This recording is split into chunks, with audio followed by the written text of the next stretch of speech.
And welcome to Hannity. Tonight we begin again with a Fox News alert. Tonight, Russian forces, they have been repelled from Ukraine's capital city once again after an important suburb outside of Kyiv was retaken by Ukrainian soldiers during a counterattack.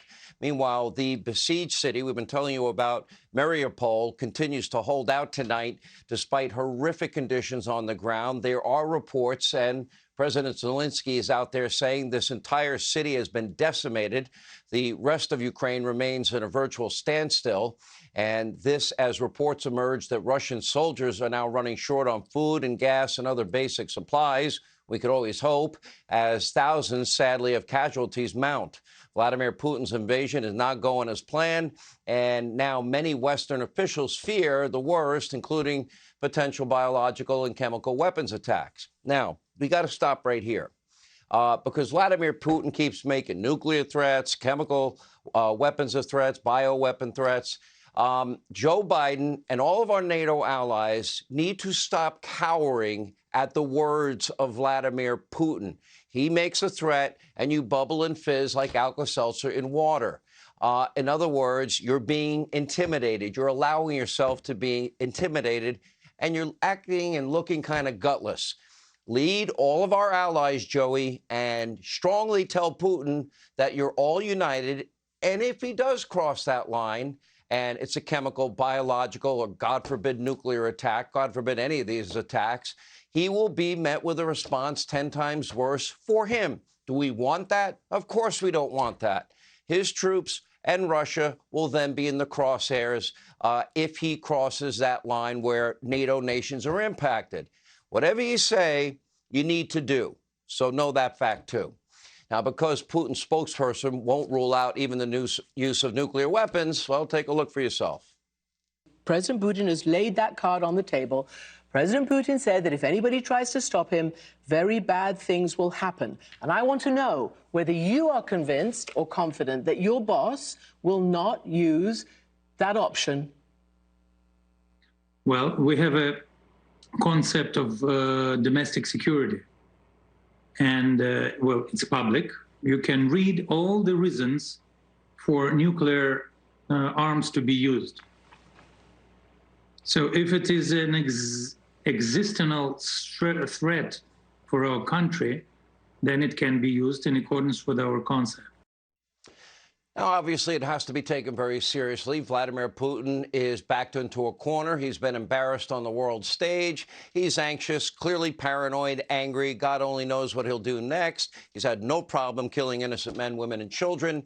And by the way, NATO, not only the U.S., not the U.S. alone, they need to spell out what the immediate consequences would be, because those weapons of war would trigger Article 5 of the NATO alliance. Now, Putin's soldiers have already leveled entire towns. They've blown up women and children's hospitals. They've bombed playgrounds. They've bombed schools. They've shot peaceful protesters in the light of day, shot Ukrainians waiting in a bread line, and used cluster bombs and, of course, their hypersonic weapon to show off to the world as well. Now, the U.S. Embassy in Kyiv is accusing Russia of kidnapping over 2,000 Ukrainian children and shipping them across the border into Russia. So ask yourself, what is stopping Putin from escalating this war even further with chemical or biological weapons? I hope he doesn't. But the question is the West, is NATO, is Joe ready to respond if he does? Do you have confidence in Joe Biden's ability to respond appropriately? Because I don't. Now, yesterday, after another long weekend in Delaware, riding his little bicycle around town, Joe was babbling about something he referred to as the New World Order. Take very close note of this. You know, we are at an inflection point, I believe, in the world economy. Not just the world economy, in the world. It occurs every 3 or 4 generations. As one of the top military people said to me in a secure meeting the other day, 60 million people died between 1900 and 1946. And since then, we established a liberal world order, and that hadn't happened in a long while. A lot of people died, but nowhere near the chaos. And now is a time when things are shifting. There's going to be a new world order out there, and we've got to lead it. And we've got to unite the rest of the free world in doing it. Allow me to translate. This is a tip of the hat to Biden's climate alarmist religious cult, New Green Deal socialist base. Instead of putting America first and making America great again, we will be all asked to sacrifice more and more and live more simple communal lives together in order to somehow save Mother Earth. This is not some kind of vast right-wing conspiracy. If you recall, last year, Biden vowed to fundamentally change our economy. On the campaign trail, he told voters, he told you that he would end fossil fuels. Well, he's following up on that promise. He promised to kill the Keystone Pipeline. He did. He banned drilling on federal lands, auctions on federal lands. He ended exploration in Anwar. He praised the Green New Deal, incorporated all of it into his Bernie Biden manifesto. And now you, the American people, are paying $4 or $5 a gallon for gasoline. And by the way, congratulations to Los Angeles tonight, because the average cost for a gallon of gasoline is officially average cost over $6, all while America's enemies, they're getting rich. Now, instead of generating our own energy with our vast natural resources here at home, well, New World Order Joe is making deals with countries that we know hate us, including sending emissaries to Venezuela to talk to the murdering dictator thug there, Maduro. He's talking with Iranian mullahs in a deal brokered by Russia. Does that make any sense to you?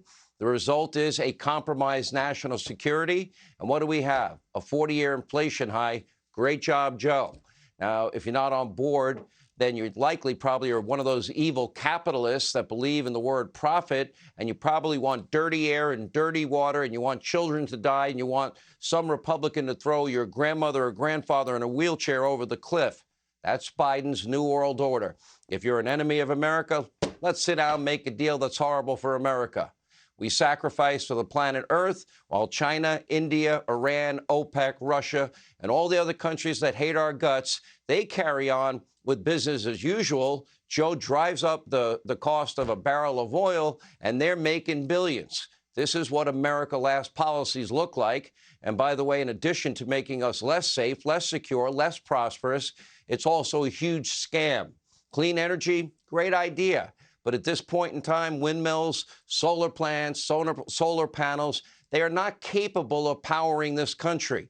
The lifeblood of the world's economy is oil, gas, and coal. The less oil, the less gas we produce at home, the more we have to import from overseas. They get rich, we pay more. At the end of the day, when it comes to Mother Earth, is it really better for the environment that we drill a barrel of oil in Russia or the Middle East or Venezuela or Iran than in the U.S. and Canada? Can anyone in the climate alarmist religious cult, can you give me an honest answer? Does it really matter where the oil comes from? Does it make that big a difference?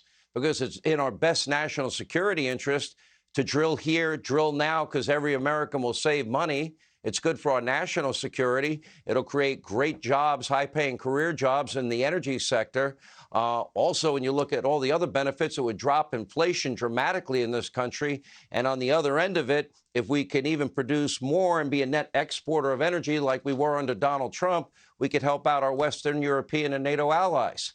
At the end of the day, Biden's war on fossil fuels impacts more than just the price at the pump. Think about this. The high cost of crude oil, natural gas, is now funding Vladimir Putin's war, because without that revenue, an attack on Ukraine would not have been possible. Now, much of Ukraine has been completely destroyed.